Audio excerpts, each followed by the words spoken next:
नमस्ते अभ्यर्थियों। प्रयास ऑनलाइन स्टडी में मैं राजेश पालावत एक बार पुनः है हृदय की गहराइयों से आप सभी के उज्जवल भविष्य की कामना करता हूं और स्नेह अर्पित करता हूं। चूँकि अपना संस्कृत विषय का बिंदु था, तो आज जो आप लोगों के लिए मैं सरलतम विधि से जो एक नवीन बिंदु लेके आया हूं, वो अपना विषय बिंदु इसमें रहेगा। आज का जो प्रकरण रहेगा वो संधि रहेगा। संधि की बात अपन इसमें कुछ तथ्यात्मक बात करेंगे और इसको सरल तरीके से समझने की अपन कोशिश करते हैं। देखिए विद्यार्थियों, सिंपल सी और साधारण सी बात यह है, सीखता वही है जिसमें सीखने की इच्छा हो, है ना। सीखने की जिसमें इच्छा ही नहीं है ना, वो कभी सीख नहीं सकता। तो जब कोई विषय बिंदु सीखने की इच्छा से अपन बैठे हैं तो उसमें संलग्न होना पड़ता है, उसमें तल्लीन होना पड़ता है, तब जाके वो विषय समझ में आता है। तो अपन इसकी छोटी छोटी बातें करते हैं, विशेष रीट वाले बच्चों के लिए, क्योंकि रीट वाले विषयों के लिए संस्कृत विषय जो है वो बड़ा ही क्लिष्ट रहता है। तो उनके लिए अपन जो है वो प्रयास कर रहे हैं। तो देखिएगा आप आराम से, ईमानदारी से और इच्छा के साथ। संधि शब्द जो है, सबसे पहले तो इसका निर्माण कैसे हुआ इसके बारे में अपने विचार करना चाहिए। संधि शब्द में सम उपसर्ग है और इसमें जो है वो धा धातु है ना, और इसमें की प्रत्यय है। धा धातु, सम उपसर्ग, धा धातु और की प्रत्यय, इनसे मिलकर के जो शब्द बना है वो शब्द अपना बना है संधि। संस्कृत व्याकरण में भगवान पाणिनि ने इसकी जो परिभाषा दी है संधि की, कि संधि है क्या, इसकी जो परिभाषा दी है, बहुत सारी परीक्षाओं में ये प्रश्न पूछे जा चुके हैं, तो सावधानी से सुनना। इसकी परिभाषा है परः सन्निकर्षः, परः सन्निकर्षः संहिता, परः सन्निकर्षः संहिता। ये भगवान पाणिनि ने संधि की क्या दी है, परिभाषा स्थापित की है। परः सन्निकर्षः संहिता, बहुत बार परीक्षा में पूछा कि संधि का जो परिभाषा सूत्र है वो कौन सा है, तो परिभाषा जो है वो ध्यान रखेंगे, परः सन्निकर्षः संहिता। 2 बार अगर उच्चारण कर लेंगे, तीसरी बार जो है वो ये सूत्र आपके आकंठ हो जाएगा। इसमें मुझे कोई संदेह नहीं है, क्योंकि संस्कृत एक ऐसी देववाणी है जिसको अपन 2 या 3 बार आवृत्ति कर लेते हैं तो अगली बार वो बात जो है वो ज्ञान जो है वो मन में स्थिर हो जाता है। तो अपन इसको एक बार और मन से पढ़ें। परः सन्निकर्षः संहिता, ये परिभाषा सूत्र कहता क्या है, ये कहता है कि वर्णों की अत्यधिक निकटता जो है वो संहिता कहलाती है, और संहिता का मतलब होता है संधि। वर्णों की निकटता क्या कहलाती है, संधि कहलाती है। शब्दों की निकटता समास में होती है, वर्णों के मेल से जो परिवर्तन होता है वो संधि कहलाता है। वर्णों के मेल से होने वाला परिवर्तन क्या कहलाता है, संधि कहलाता है। चलिए अब हम बात करें संधि के भेदों की बात करें, तो संधि के भेद अगर अपन बात करें तो वैयाकरण सिद्धांत कौमुदी जो भट्टोजी दीक्षित ने लिखी थी, वैयाकरण सिद्धांत कौमुदी में भट्टोजी दीक्षित ने यूं कहा कि मेरे अनुसार जो बात आती है इसमें वो संधि रहेंगी 5 प्रकार की। लेकिन चूंकि हम भट्टोजी दीक्षित की वैयाकरण सिद्धांत कौमुदी नहीं पढ़ते, हम पढ़ते हैं लघु सिद्धांत कौमुदी, जो जिसकी रचना की थी वरदराज जी ने, जो भट्टोजी दीक्षित के शिष्य थे। भट्टोजी दीक्षित के शिष्य थे वरदराज जी, और वरदराज जी के द्वारा रचित लघु सिद्धांत कौमुदी अपन क्या करते हैं, पढ़ते हैं। और लघु सिद्धांत कौमुदी के अनुसार संधि के जो भेद स्वीकृत हैं वो कितने भेद हैं, 3 भेद इसके स्वीकृत हैं। 3 भेदों में अगर बात करें तो पहला जो भेद आता है उसको अपन कहते हैं अच्छ संधि। अच्छ संधि। दूसरा जो भेद अपना आता है वो आता है इसमें हल संधि। हल संधि। और तीसरी जो बात आती है, संधि का जो पार्ट आता है वो अपना आता है विसर्ग संधि। 3, अच, हल और विसर्ग। अच का मतलब स्वर है, हल का मतलब व्यंजन है, विसर्ग का मतलब आप समझ पा रहे हैं, संस्कृत में प्रत्याहार होते हैं। अच प्रत्याहार में सभी स्वर आते हैं, अतः इसको अच, स्वरों को अच नाम दिया गया। हल प्रत्याहार के अंदर सभी व्यंजन वर्ण आते हैं, अतः इसको क्या नाम दे दिया गया, हल और संधि नाम इसको दे दिया गया। स्वरों के मेल से होने वाले परिवर्तन, स्वरों के मेल से होने वाले परिवर्तन स्वर संधि में दर्शाए जाते हैं, और स्वर और व्यंजन या व्यंजन और व्यंजन के मध्य होने वाले परिवर्तन को हल संधि कहते हैं, और विसर्ग के स्थान पर होने वाले परिवर्तन को, विसर्ग के स्थान पर आने वाले विकार को, उसको अपन क्या कहते हैं, विसर्ग संधि कहते हैं। अब हम अगर बात करें एक एक तथ्य की बात करें तो अच संधि का प्रकरण जो है इसके भी कुछ भेद अपन पढ़ते हैं। जैसे अच में अपन सबसे पहले पढ़ेंगे दीर्घ संधि पढ़ लेते हैं। हम पढ़ते हैं दीर्घ संधि। दीर्घ के बाद अपन संधि पढ़ते हैं एक गुण संधि। अपनी संधि आती है गुण संधि आती है।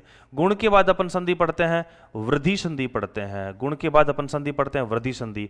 वृद्धि के बाद अपन संधि पढ़ते हैं यण संधि पढ़ते हैं। यण के बाद अपन संधि पढ़ते हैं अयादि संधि पढ़ते हैं। अयादि संधि। अयादि संधि के बाद अपन संधि पढ़ते हैं पररूप संधि।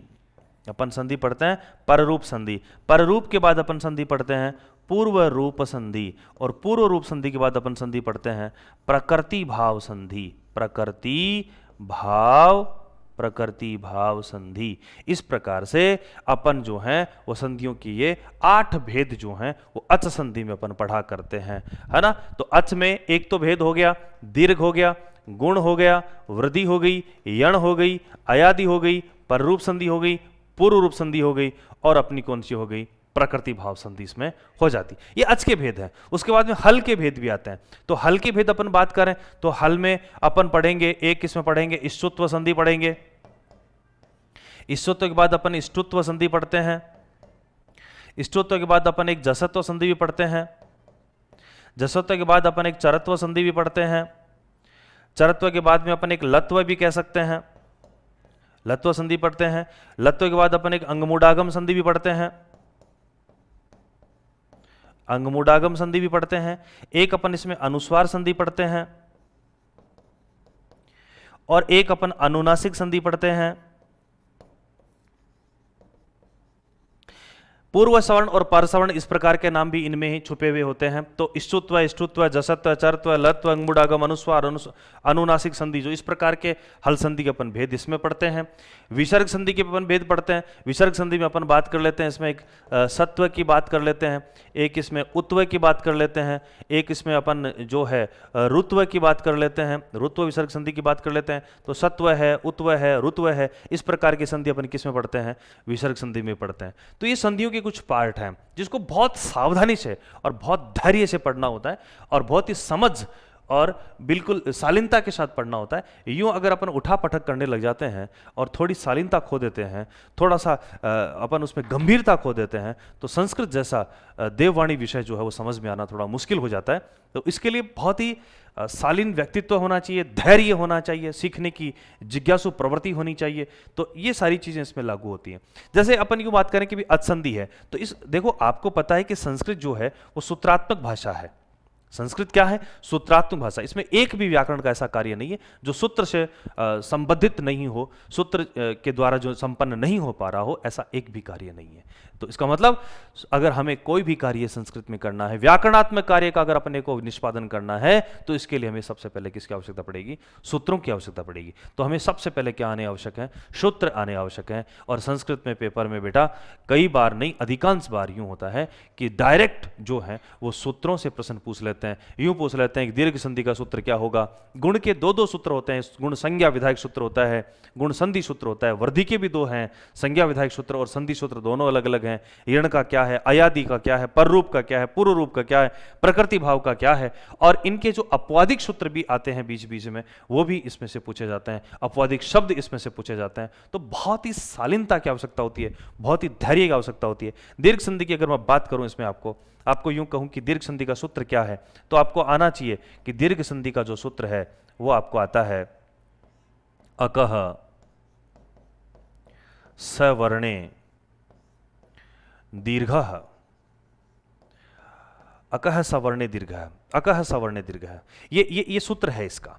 हमें यहां पे अक भी समझना होता है, हमें यहां पे सवर्ण भी समझना होता है, हमें यहां पे दीर्घ भी समझना होता है। जो रीट वाले जो बच्चे होते हैं, जो पहली बार संस्कृत को ग्रहण करते हैं, उनके लिए विशेष मैं आपको कह दूं कि यहाँ बहुत ही धैर्य की और बहुत ही जिज्ञासु प्रवृत्ति की क्या रहती है, आवश्यकता रहती है। अगर ऐसा आप नहीं कर पाओगे तो आप जो हैं वो अंकों में थोड़े से नुकसान में चले जाओगे। यूं मैं बात कहना चाह रहा था। साथ ही मैं यूं कहना चाह रहा था कि ये जो पात्रता परीक्षा आप अभी देने जा रहे हैं, ये पात्रता परीक्षा केवल पात्रता मान करके आप इसको न दें। इसलिए नहीं दें क्योंकि जितनी बार भी सरकारें चेंज हुई हैं, गवर्नमेंट चेंज हुई है, उतनी बार ही इस रीट में, इस थर्ड ग्रेड में नियमों में संशोधन हुआ है। कहीं ऐसा नहीं हो कि कोई इस प्रकार का नियम आ जाए कि प्री और मैन दोनों के मिला करके उसकी मेरिट निर्धारण किया जाए और उस समय हमने पश्चाताप हो कि यार काश थोड़ा ढंग से पढ़ लेते और पास मार्क लाने की नहीं सोचते और अंकों में वृद्धि करके पढ़ते तो आज हमारा भी क्या हो जाता, सिलेक्शन हो जाता। तो प्लीज ऐसा नहीं हो, क्योंकि नियमों में हर साल हर वर्ष परिवर्तन होते रहते हैं, न जाने कब क्या हो जाए। तो इसका मतलब यह है कि जिस परीक्षा में आप बैठते हो उस परीक्षा में आपका उद्देश्य यह होना चाहिए कि मेरे अधिक से अधिक जो है अंक हों।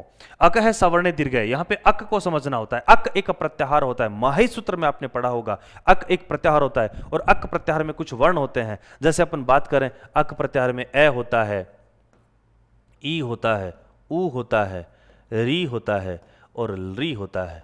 ये अक प्रत्याहार के वर्ण हैं और इन वर्णों के सामने कोई सवर्ण हो, और सवर्ण का मतलब होता है उसी जाति का, सवर्ण, वर्ण का मतलब रंग भी होता है, जाति भी होता है, स का मतलब साथ, सहित, इसका मतलब उसी जाति का, उसी समुदाय का हो, और समुदाय और जाति का मतलब होता है उच्चारण स्थान।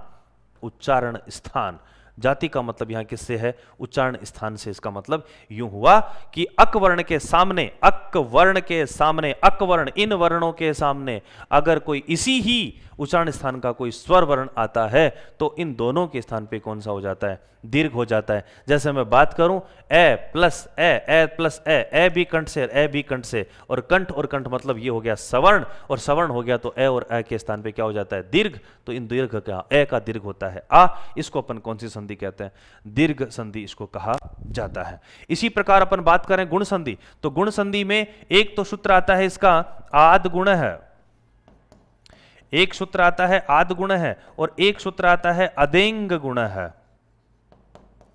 अदेंग गुण है, अदेंग गुण है। आद गुण है संधि सूत्र है, अदेंग गुण है गुण का संज्ञा विधायक सूत्र है। अदेंग में क्या है, अत एंग गुण है। अत एंग गुण है का मतलब है कि इसमें ए और ओ, इन तीनों वर्णों की कौन सी संज्ञा होती है, गुण संज्ञा होती है। विद्यार्थियों परीक्षा में डायरेक्ट यूं भी पूछा जा सकता है कि गुण संज्ञा, गुण संज्ञक सूत्र कौन से हैं, सॉरी गुण संज्ञक वर्ण कौन से हैं। तो गुण संज्ञक वर्ण जो होते हैं वो तीन आते हैं, ए ओ, ये गुण संज्ञक हैं।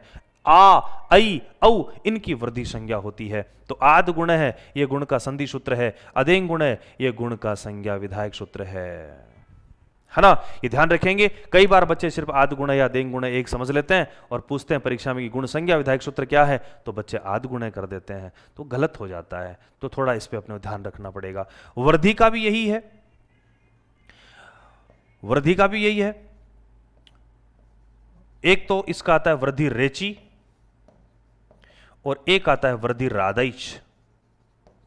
वृद्धि रादैच, वृद्धि रेची और वृद्धि रादैच, दो सूत्र आते हैं। एक वही बात संधि सूत्र है और एक वही संज्ञा विधायक सूत्र है। वृद्धि रादैच जो है वो वृद्धि का संज्ञा विधायक सूत्र है और वृद्धि रेची जो है वो वृद्धि का संधि सूत्र है। ये डिफरेंस भी अपने समझ में आना चाहिए, ये अंतर भी अपने समझ में आना चाहिए। इसके बाद अगर हम देखें यण का, तो यण का होता है इको यण ची, इको यण ची, इको यण ची। इक वर्ण के स्थान पर यण वर्ण हो जाता है इको यण ची। इको यण ची जो है वो यण का है, इसे कहता है कि इक के स्थान पर यण हो जाता है अगर सामने कोई ऐसा वर्ण हो। ऐसा वर्ण का मतलब इक वर्ण, इक एक प्रत्याहार होता है विद्यार्थियों। इक एक क्या है, प्रत्याहार है, और इसमें जो वर्ण आते हैं वो ई, उ, री और ली वर्ण आते हैं। और इनके सामने यदि कोई क्या हो, यदि कोई ऐसा वर्ण हो, ऐसा वर्ण का मतलब ई का उच्चारण तालु होता है, तो ई के सामने तालु वाला ही स्वर नहीं आना चाहिए। अगर ई के सामने तालु वाला ही स्वर आता है इसका मतलब वो सवर्ण है, और सवर्ण होने की स्थिति में यण नहीं होता, उस स्थिति में कौन सा होता है, दीर्घ होता है। ये बातें अपने समझनी चाहिए। अयादि संधि की बात करूं तो अयादि संधि का सूत्र होता है ए चो आय वा याव, ए चो आय वा याव, ये सूत्र होता है ए चो आय वा याव। ये एच वर्ण के स्थान पे आय, अव, आय, आव, इस प्रकार के आदेश होते हैं। पररूप संधि की बात करूं तो एंगी पर रूपम इसका संधि सूत्र है। एंगी पर रूपम, एंगी पर रूपम, ये इसका सूत्र होता है। पूर्व रूप की बात करूं, एंगी पर रूपम, एंग के स्थान पर क्या हो जाता है, पर रूप हो जाता है। पर का मतलब होता है सामने वाले का रूप होना, और एक आता है पूर्व रूप संधि। और पूर्व रूप संधि क्या है, और प्रकृति भाव संधि की बात भी इसमें आती है। तो ये इसके हर प्लुत प्रग्रयो अचि नित्यम, प्लुत प्रग्रयो अचि नित्यम, ये प्रकृति भाव का सूत्र होता है। प्लुत प्रग्रयो अचि नित्यम, ज्यादातर रीट में तो खैर इसके आने की संभावना कम रहती है। पूर्व रूप जो है उसकी भी जो संभावना है वो कम ही रहती है, ये बात इसमें आती है। पर रूप तक ठीक है, पर रूप का भी ठीक रहता है। अयादि खैर ये तो इंपॉर्टेंट है ही है। पूर्व रूप और प्रकृति भाव ये थोड़ी सी कम पूछी जाती हैं। इसी प्रकार अपना व्यंजन संधि का विषय रहेगा। अपन एक एक सूत्र की इसमें बात करेंगे, है ना। पूर्व रूप के पर आपके यूं है तो एंग पदांतादति जो है इसका सूत्र होता है एंग पदांतादति, पदांतादति, एंग पदांतादति ये पूर्व रूप का है। और प्लुत प्रग्रयो अचि नित्यम ये प्रकृति भाव का, प्लुत प्रग्रयो अचि नित्यम ये प्रकृति भाव का। इसी प्रकार इस सूत्र का होता है स्तो है स्तुनास्तु, इसी प्रकार इष्टुत्व का होता है स्तो स्तुनास्तु। जसत्व संधि में दो सूत्र काम करते हैं, जलाम जसो अंते और जलाम जस जसी। चरत्व सत्य से खरीचे इस प्रकार आती है, तोर लिया जाता है, अंगमुडागम अलग आता है, मो अनुस्वार वगैरह वगैरह करके इसमें 4 सूत्र होते हैं। अनुनासिक संधि में भी जो है 1 2 3 सूत्र काम करते हैं, कुछ अपवादिक सूत्र भी इसमें काम आते हैं। और सत्व संधि की बात करें तो इसमें सह सजुसो रू है, विसर्जने से सह है। उत्व की बात किया तो रूप्लाद एप्लुते बात आ जाती है। रुत्व की बात करें तो रुत्व में रोरी वगैरह आ जाते हैं, है ना। तो इसमें सूत्रात्मक कार्य होता है, और इन सभी सूत्रों का हमें क्या होना चाहिए, ज्ञान होना चाहिए। जब तक हमें इन सूत्रों का ज्ञान नहीं है, और सूत्रों के साथ प्रत्येक का एक एक उदाहरण भी अपने को आना चाहिए। और अगली कक्षा में जो है मैं आपको इसके प्रत्येक संधि के सूत्र, उदाहरण और पूरे ढंग से, पूरे नियोजित प्लान से और अपन उसमें कार्य करेंगे। और आपका इसमें इंटरेस्ट मुझे जो है व्यूज के द्वारा या लाइक के द्वारा समझ में आएगा। अगर आपको लगे कि ये कक्षा जो है वो आपके लिए, आपकी तैयारी के लिए अच्छी साबित हो सकती है, तो आप YouTube के द्वारा जितने लाइक और व्यूज देंगे उतना मुझे संबल मिलेगा, और आपको घर बैठे मैं उचित से उचित क्या करवा पाऊंगा, तैयारी करवा पाऊंगा। तो मैं इंतजार करूंगा कि आप कितना इसको पसंद करते हैं, कितना व्यूज इसको करते हैं। बहुत बहुत धन्यवाद।